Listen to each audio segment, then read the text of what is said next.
Welcome to the Market Frontlines. I'm Lyndsay Malchuk. The Bitcoin Chartbook from Incrementum is not just another market report. It has become a benchmark for serious capital looking to understand the forces reshaping this asset. Now, this edition lands as Bitcoin blows through 100,000 level.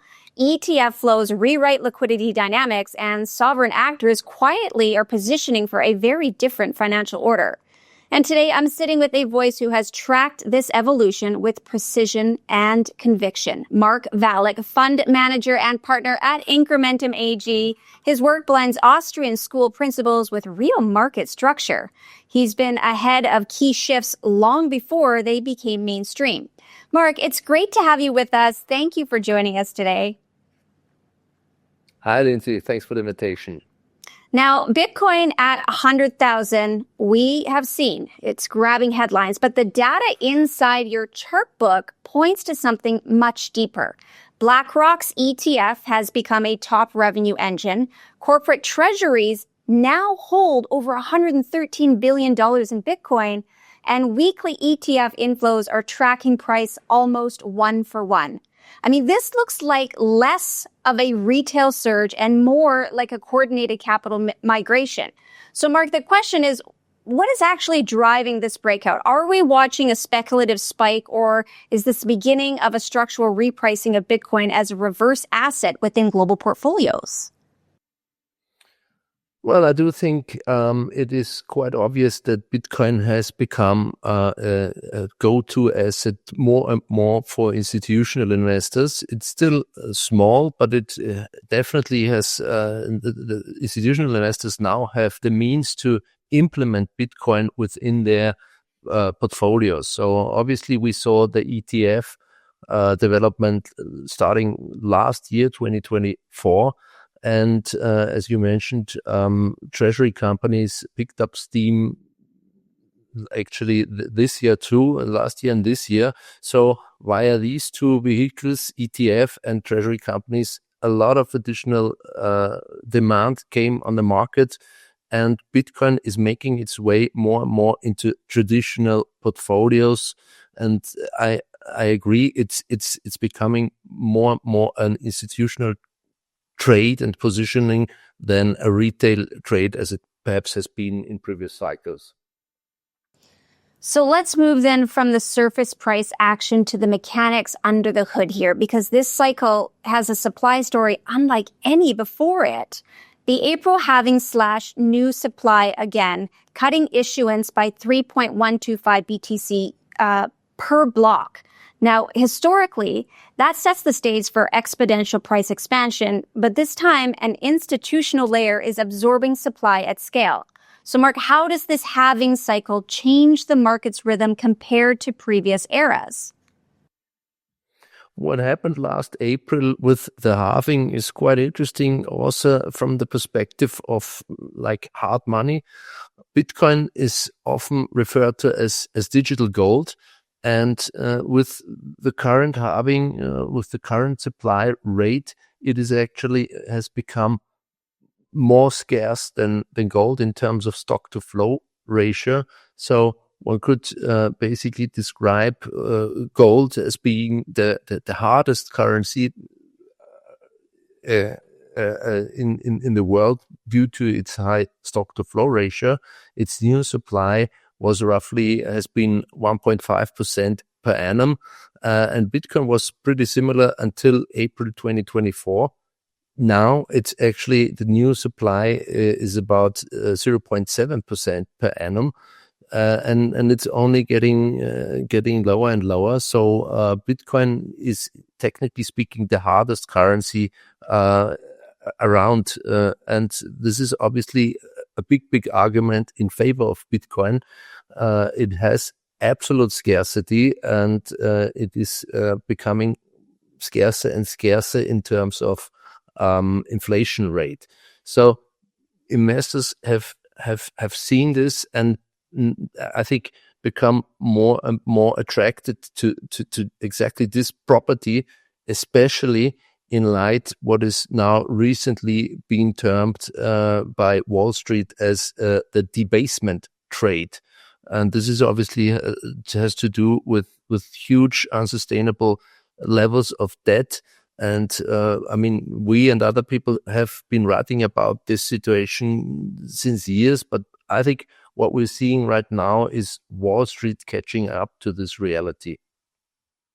Okay, so does the classic 4-year boom and retrace still apply here?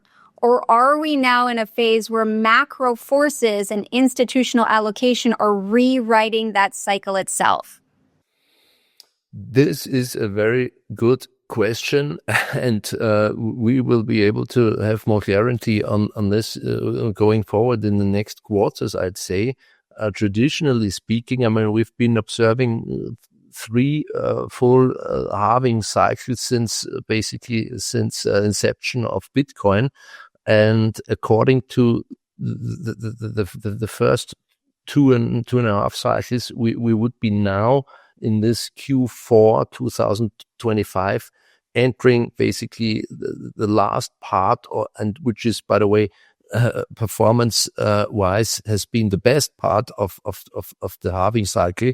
But then, if history would repeat itself, we would probably have to expect a negative year 2026. So this question is very relevant, and a lot of people are asking themselves exactly this as we're speaking.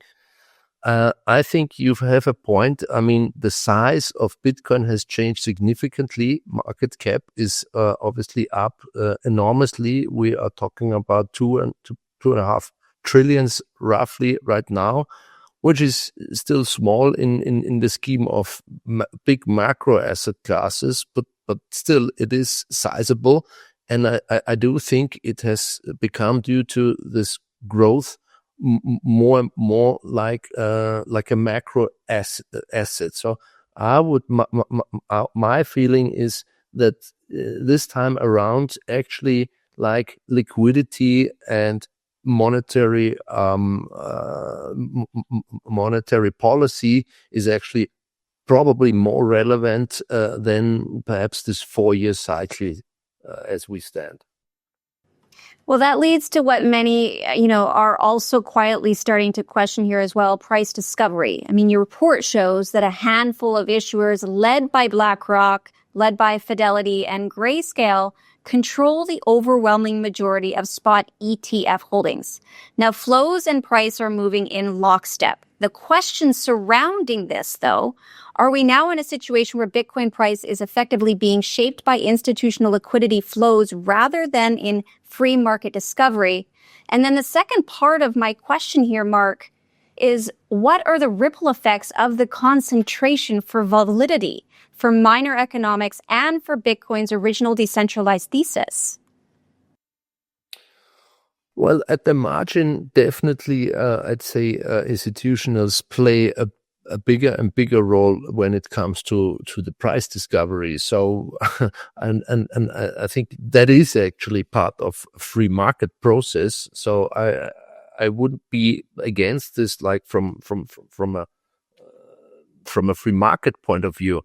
However, you do raise a valid question, if this somehow is contradictory to Bitcoin's initial ethos, maybe.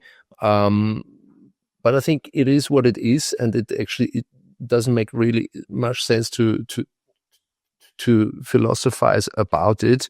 I do not actually have major concerns that Bitcoin, the network, will be somehow negatively affected by the fact that more and more institutionals actually have stakes in Bitcoin, due to the concept of Bitcoin and due to the various incentive structures of miners and of investors.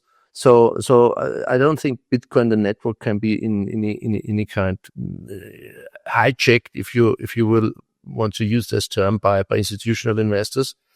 So institutionals are here to stay, and I think they've been obviously moving the demand side at the margin to obviously to higher prices in the last years.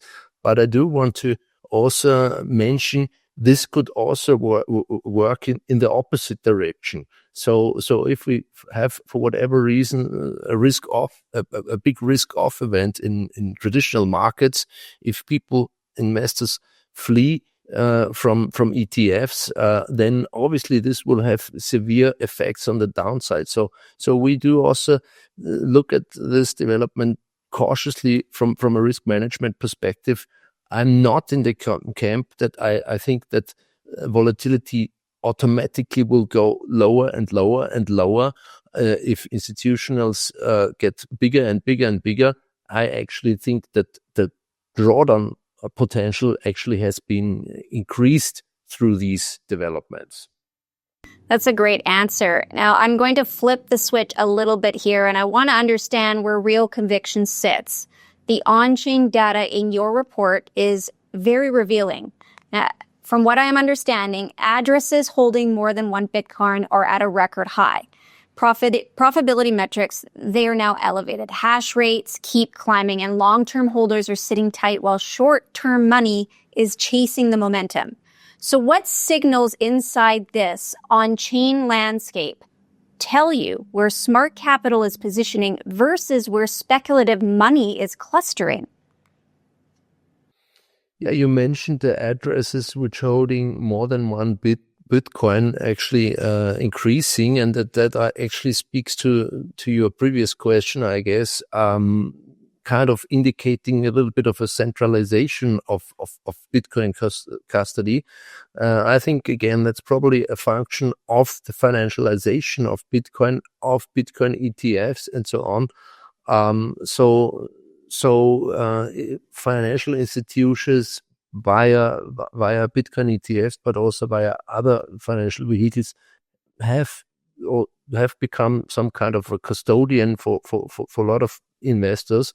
So they act as custodian for a lot of people and as their agents. So this is probably the reason why we see actually a little bit of a centralization, if you want to call it like that, in wallets with one Bitcoin plus. But again, I am not. I think that's an interesting observation, but this is not something that keeps me up at night, to be very honest. So I think that's just a logical evolution of this asset. Okay, fair enough. So how are those signals then shaping how you deploy capital at Incrementum right now then? Well, especially this potential drawdown, this high drawdown potential, which we are not seeing imminently, but just like as a function of the size of the whole Bitcoin market, which is owned by ETFs. By the way, currently, US ETFs alone are holding more than 7% of all Bitcoin supply, which is quite a big number, if you ask me, coming from, I think, 3 percentage points at the beginning of 2024 and rising. So we probably will be approaching, if this trend continues, and I don't see a reason why it shouldn't, if we probably increase to like 10% of all Bitcoin supply owned by ETFs. Again, this is a great thing when money goes into the sector, but if it moves out, I think it could actually move the price to the downside quite rapidly. So to answer your question, what we are looking at is we are looking at the tails. Actually, we think volatility is priced too low at derivative markets, and therefore we actually are quite long gamma, you would call this trade. So we actually like some kind of a downside protection, but also being able to potentially also participate from a blow off phase of this current bull market, which is also totally in the cards. So we think volatility is priced too low, and that's why we are actually long volatility. I love that. The long game for sure.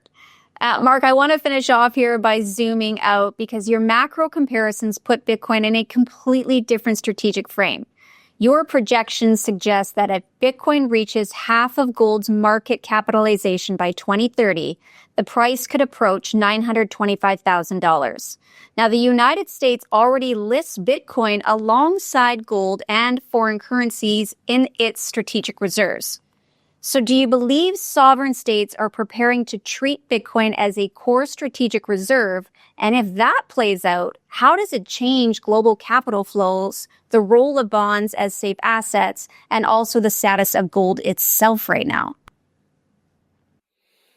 Yeah, this is a very interesting question. So again, probably together with what is now called the debasement trade, this is being discussed pretty actively right now as we're talking on Wall Street.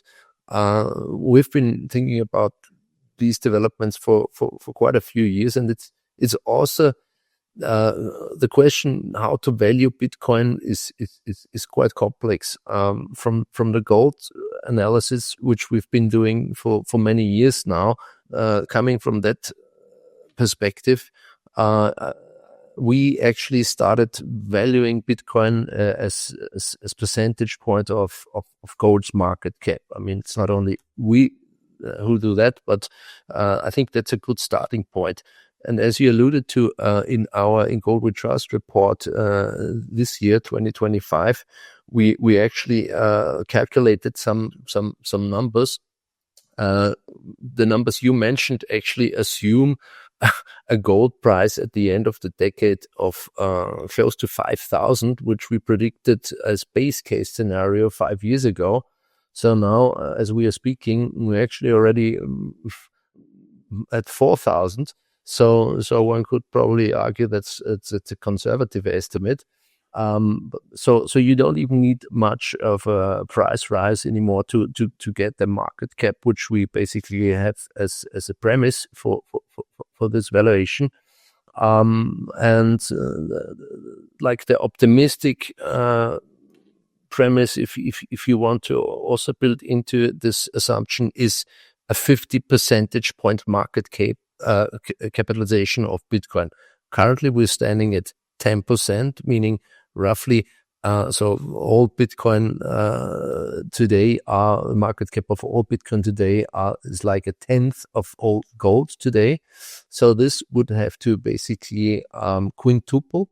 So go 5x in terms of market cap, which is quite a way to go. But if one looks at Bitcoin's history, it's actually totally in line with the history. So one shouldn't be surprised, I think, given Bitcoin's history, if that plays out. I surely can make the argument that that is even a conservative number when a scenario actually really materializes as you described, meaning if states really enter this race for Bitcoin accumulation.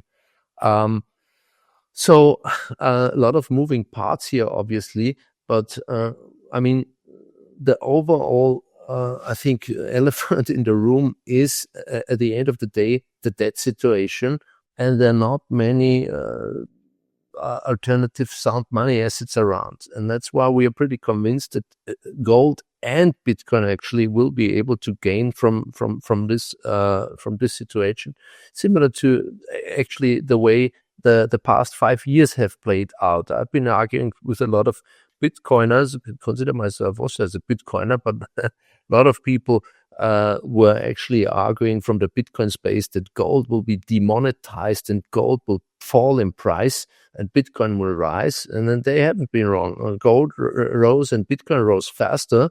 And I think this development is actually to be expected for the second half of this decade. So yeah, that's how we came up with this kind of prediction, this kind of calculation. So I feel pretty comfortable with this kind of scenario. Bitcoin moving to 50% of gold's market cap till 2030, and gold gaining in nominal value also until that time. It's almost like the race of the hare and the turtle. Which one's going to win in the end for sure? Mark, this has been such a very, very sharp and very, very powerful conversation. Thank you again for joining us, and we look forward to many more conversations to come. Thanks for the invitation again, Lyndsay, and have a great day. You just heard from Mark Valek, fund manager and partner at Incrementum AG. For the tools to play smarter, go to incrementum.li. I'm Lyndsay Malchuk, right here on the Market Frontlines. Own the edge and own the market. We'll see you next time.